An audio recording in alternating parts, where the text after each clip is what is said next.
जी अस्सलाम वालेकुम dear students and friends. आज की इस नई वीडियो के साथ मैं हूं आपके साथ मोहम्मद नवाज वड़ैच, पॉलिटिकल साइंटिस्ट। और आज की ये वीडियो जो है इंटरनेशनल रिलेशन पर है। इससे पहले जो है आई थिंक के 2 वीडियो जो है वो इंटरनेशनल रिलेशन के ऊपर आप तक पहुंच चुकी हैं। ये मेरी तीसरी काविश है। उम्मीद है आपको ये पसंद आएगी और आपका जो इम्तिहानी सिलसिला है उसमें आपके लिए ये बड़ी मुफीद साबित जो है वो होगी। तो आइए देखते हैं इंटरनेशनल रिलेशन के ऊपर मुख्तलिफ MCQs का सिलसिला। MCQs international relations. तो इस वीडियो के अंदर जो है I think more than 20 MCQs शामिल किए गए हैं, जिन पर साथ साथ डिस्कशन भी होती जाएगी और उस MCQs के ऊपर बात भी होगी। The first one is which considered as a threat to the concept of absolute sovereignty to the state, globalization, nationalism।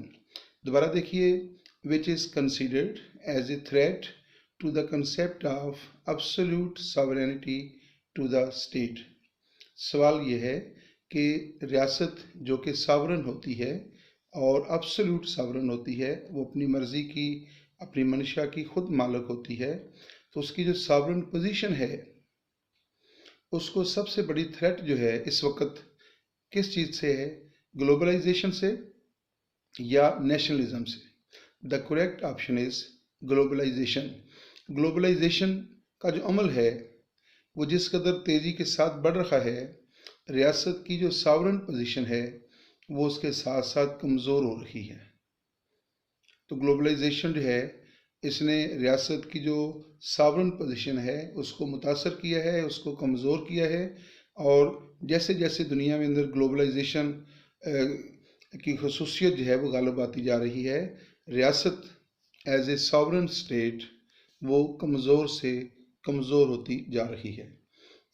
The next देखते हैं, an advocacy of positive government action to promote the welfare of individuals, support for civil rights, and tolerance for political and social change is called liberalism, socialism, idealism।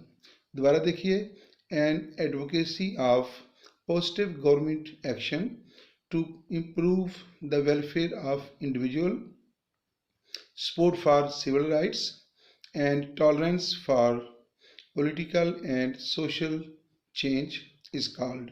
सवाल ये है या ये statement ये कह रही है कि गवर्नमेंट के जो ऐसे अमल हैं उनको जो चीज़ सपोर्ट करती है, मसलन वेलफेयर इंडिविजुअल जो है अफराद की बेहतरी और फलाह बहबूद के लिए काम करना, सपोर्ट्स द सिविल राइट्स, शहरियों के जो सिविल राइट्स हैं उनको फ़रोग देना, प्रमोट करना और लोगों के अंदर बर्दाश्त पैदा करना, पॉलिटिकल टॉलरेंस पैदा करना, सोशल चेंज के लिए काम करना।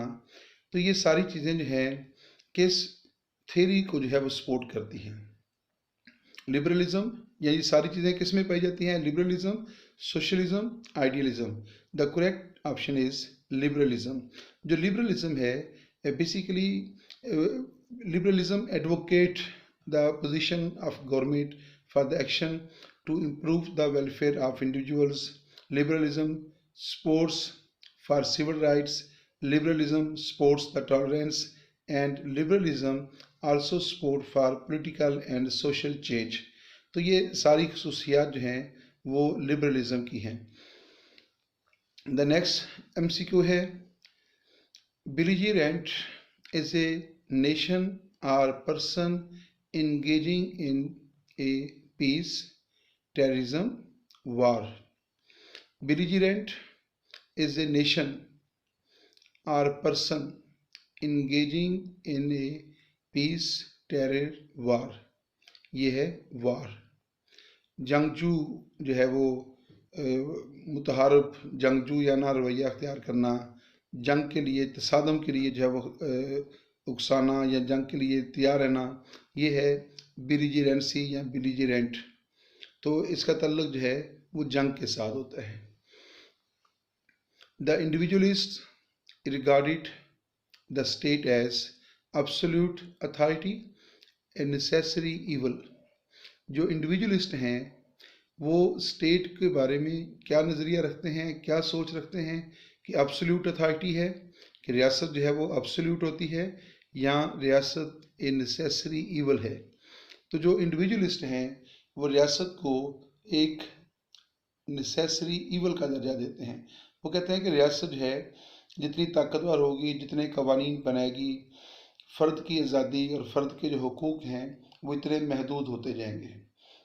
और वो समझते हैं कि रियासत जो है, रियासत एक ऐसा अदारा है जिसको मजबूरन कबूल किया जाता है, यानी इसको बखुशी कबूल नहीं किया जाता। It is a necessary evil, ये एक लाजमी बुराई है, यानी ये कुछ अच्छा अदारा नहीं है लेकिन इसको मजबूरन जो है इंसान को कबूल करना पड़ता है। तो ये इंडिविजुअलिस्ट जो हैं उनका ख्याल है। जबकि जो आइडियलिस्ट हैं इसके मुकाबले में वो रियासत को जो है वो एब्सोल्यूट अथॉरिटी जो है वो मानते हैं। The next MCQ is idealism strongly supports totalitarianism, individualism। Idealism जो है वो सपोर्ट करता है टोटलिटेरियनिज्म, यानी आइडियलिज्म जो है वो रियासत को एक ताकतवर, बाख्तियार और एब्सोल्यूट अथॉरिटी के तौर पे देखना चाहता है। जबकि जो इंडिविजुअलिस्ट हैं, जो इंडिविजुअलिज्म है वो फ़र्द को ज़्यादा हुकूक देना चाहते हैं, उसकी आज़ादी का ज़्यादा हामी है, और रियासत के को कम अज़ कम जो है वो अथॉरिटी देना चाहते हैं, और रियासत को वो अच्छा भी ख्याल नहीं करते। यहाँ पे करेक्ट ऑप्शन है totalitarianism. Idealism strongly supports totalitarianism. The next MCQ is the legislature of Russia is called Duma, Congress, Shura. The correct option is Duma. Congress is the name of American legislature and Shura is the name of Afghanistan legislature. Shura Afghanistan की जो legislature है उसका नाम है, Congress American legislature का नाम है, और डोमा जो है that is the name of Russian legislature.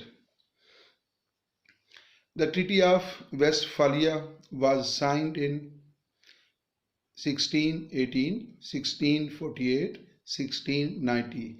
The correct option is 1648. तो जो ट्रीटी ऑफ वेस्टफालिया है that was signed after the 30 years war।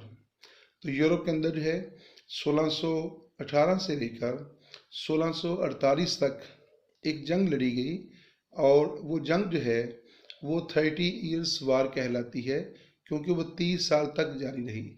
उस जंग के खात्मे के बाद जो है एक ट्रीटी हुआ यूरोपियन स्टेट्स के दरमियान। That treaty is called treaty of Westphalia which was signed in 1648. The next MCQ is the Treaty of Versailles was signed in 1960, 1919, 1924. The correct option is 1919। यानी ये जो ट्रीटी ऑफ वर्सेल्स है, जो पहली जंग अजीम है, उसके खात्मे के बाद जो है इत्तेहादी ताकतों और जो महवरी ताकतें थीं, अलाइड पावर्स और एक्सिस पावर्स जो थीं, उनके दरमियान ये मुआहदा हुआ था। और इसमें इत्तेहादी ताकतों ने जो है वो जर्मनी के ख़िलाफ़ जो है वो मुख्तलिफ पाबंदियाँ लगाई थीं, और इसी ट्रीटी की वजह से जो है वो जंग का ख़ात्मा हुआ और बाकायदा तौर पे जंग ख़त्म हुई, और फिर लीग ऑफ नेशन की तरफ जो है दुनिया जो थी उसने पेशकदमी की। Who was the Japanese Prime Minister at the time of World War II?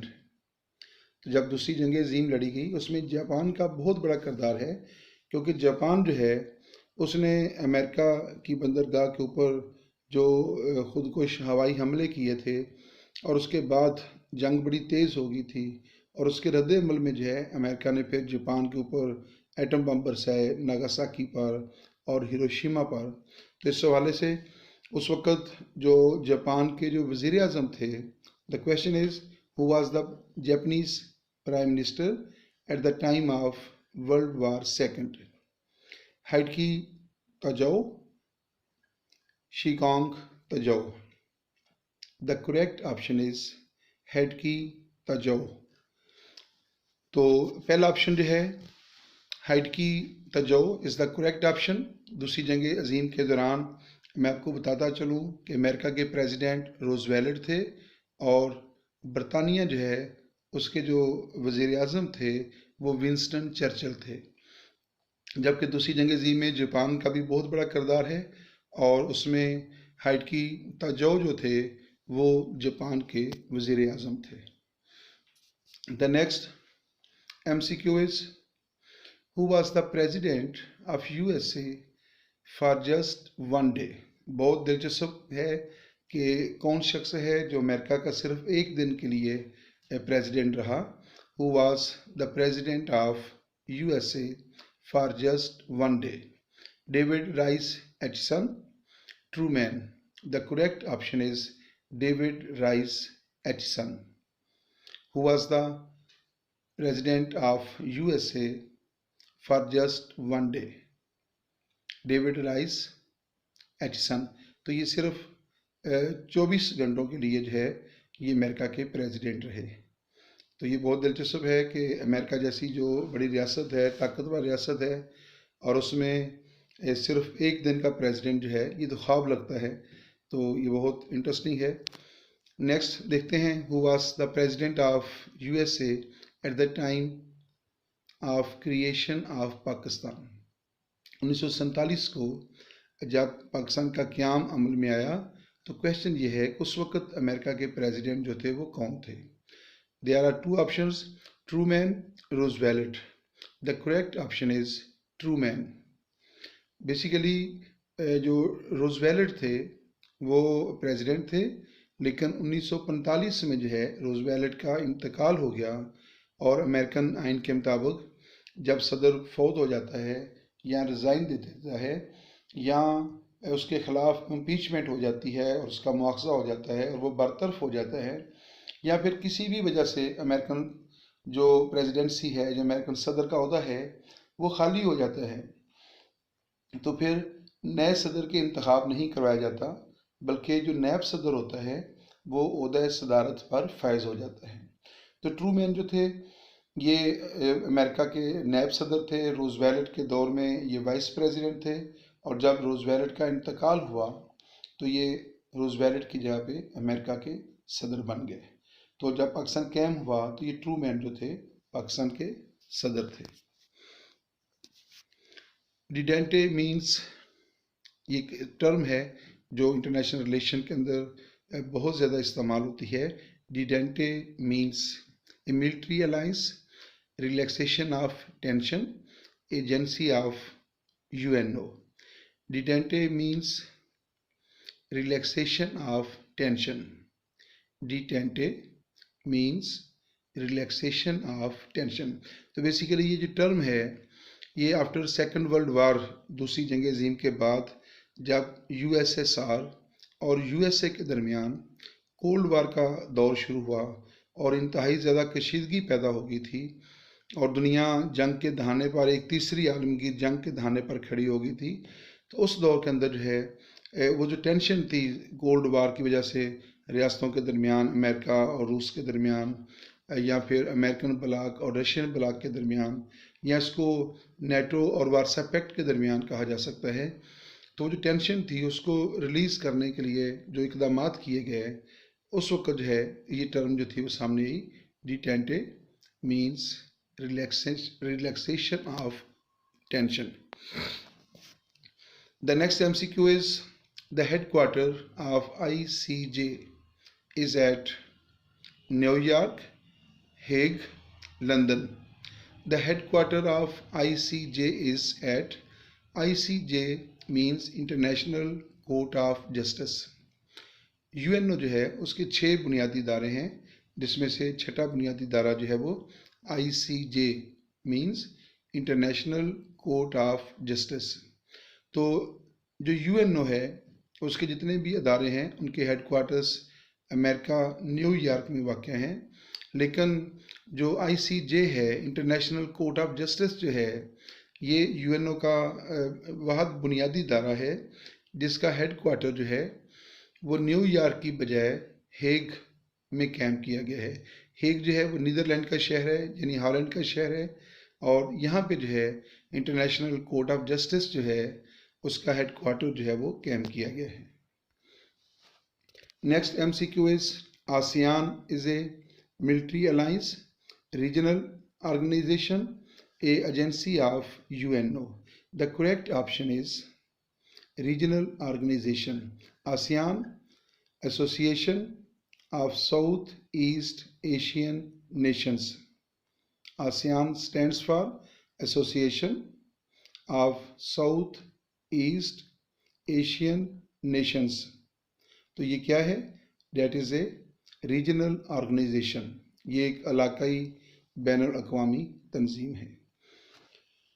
Who presented the 14 points of peace? Who presented the 14 points of peace? Churchill, Woodrow Wilson, कैद आज़म। तो हमारे यहाँ जो है कैद आज़म मोहम्मद अली जिन्ना जो हैं उनके जो 14 नुकात हैं, जो 14 पॉइंट्स हैं, वो बहुत मशहूर हैं। लेकिन कैद आज़म मोहम्मद अली जिन्ना के जो 14 पॉइंट्स हैं वो दरअसल हैं हिंदुस्तान के मुसलमानों के हुकूक और मफादात के तहफ़्फ़ुज़ के लिए। यानी कैद आज़म के 14 नुकात का तल्लुक़ हिंदुस्तान के जो मुसलमान हैं उनके हुकूक और मफादात के तहफ़्फ़ुज़ के लिए कैद आज़म ने अपने 14 पॉइंट्स जो थे वो पेश किए थे इन 1929। लेकिन यहाँ जो जिन 14 पॉइंट्स का जिक्र किया जा रहा है ये अमेरिकन प्रेसिडेंट वुडरो विल्सन ने पेश किए थे, और वुडरो विल्सन ने पहले 14 नुकात पेश किए थे, और इन्हीं 14 नुकात की बुनियाद के ऊपर जो है लीग ऑफ नेशन जो है वो कायम हुई थी। तो पहली जंग अज़ीम के दौरान जो अमेरिकन प्रेसिडेंट थे वो वुडरो विल्सन थे, तो he presented the 14 points of peace, और दुनिया के अंदर अमन कायम करने के लिए, क़याम अमन के लिए जो है वो वुडरो विल्सन ने 14 नुकात पेश किए। The next MCQ is Warsaw Pact was signed in 1949, 1955, 1960. The correct option is 1955. Actually 1949 में in 1949 नेटो जो है उसकी बुनियाद रखी गई थी, और फिर नेटो के रद्द अमल में अमेरिका जो है उसने रशिया जो है USSR जो है उसने अपने इत्तेहादी ममालिक के साथ मिलकर वारसा पैक्ट की बुनियाद रखी थी। The next MCQ is NPT came into effect in the year 1970, 1980, 1990. The correct option is 1970. NPT means Non-Proliferation Treaty. ये बेसिकली एक ट्रीटी है जिसका मकसद जो था एटमी जो असला है उसके अदम फैलाव के लिए, यानी उसकी फैलाव को रोकथाम के लिए जो है ये 1970 में 1970 जो है ये ट्रीटी जो था वो किया गया, और इसका मकसद जो है एटमी असले के फैलाव को रोकना था, ताकि दुनिया के अंदर जो है ये ख़तरनाक दौड़ शुरू ना हो कि दुनिया की रियासतें जो है वो एटमी असले की दौड़ में शामिल हो जाएं।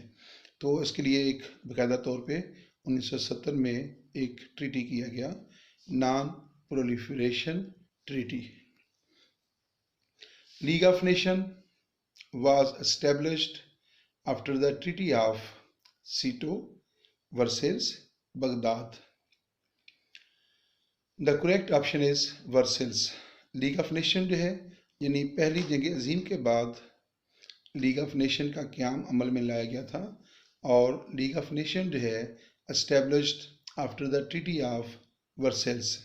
तो इत्तेहादी रियासतों और जर्मनी के दरमियान जो है जो ट्रीटी ऑफ वर्सेल्स हुआ था उसकी बुनियाद के ऊपर फिर लीग ऑफ नेशन का क़याम अमल में लाया गया। The treaty of Versailles ended the war, world war first, world war second. तो ये जो ट्रीटी ऑफ वर्सेल्स है इसने पहली जंग अज़ीम के ख़ात्मे का ऐलान किया, बल्कि पहली जंग अज़ीम का ख़ात्मा जो था उसके बाद ये ट्रीटी ऑफ वेस्टफालिया ये ट्रीटी ऑफ वर्सेल्स जो था वो तय पाया गया। और फिर जो लीग ऑफ नेशन है, जो एक इंटरनेशनल ऑर्गेनाइजेशन है, और उसका मकसद जो था वो दूसरी आलमगीर जंग को रोकना था, उसकी बुनियाद जो थी वो रखी गई। तो यहाँ पे the treaty of Versailles ended the war, the correct option is world war first. तो पहली जंग अजीम जो है उसका ख़ात्मा जो था वो ट्रीटी ऑफ वर्सेल्स की बुनियाद पर किया गया। जी, यहाँ पे इस वीडियो का इख्तिताम होता है। आपने चंद MCQs जो थे वो देखे और सुने भी, और उम्मीद है आपको पसंद आए होंगे। इसमें बहुत सारी चीज़ें ऐसी होंगी जो आपके लिए नई होती हैं, और कुछ चीज़ें ऐसी होती हैं जिनको आप पहले से जानते होते हैं। तो इसका फ़ायदा ये होता है कि जो चीज़ें आप पहले से जानते हैं तो वो कन्फर्म हो जाती हैं या उनकी रिवीजन हो जाती है, और जो चीज़ें आपके लिए नई होती हैं उससे आपके इल्म में जो है वो यकीनन जो है वो इजाफ़ा होता है। दुआ में याद रखिएगा और चैनल को सब्सक्राइब कीजिएगा। इसके अलावा अपने दोस्तों के दरमियान इसको शेयर कीजिएगा, कमेंट्स कीजिएगा, और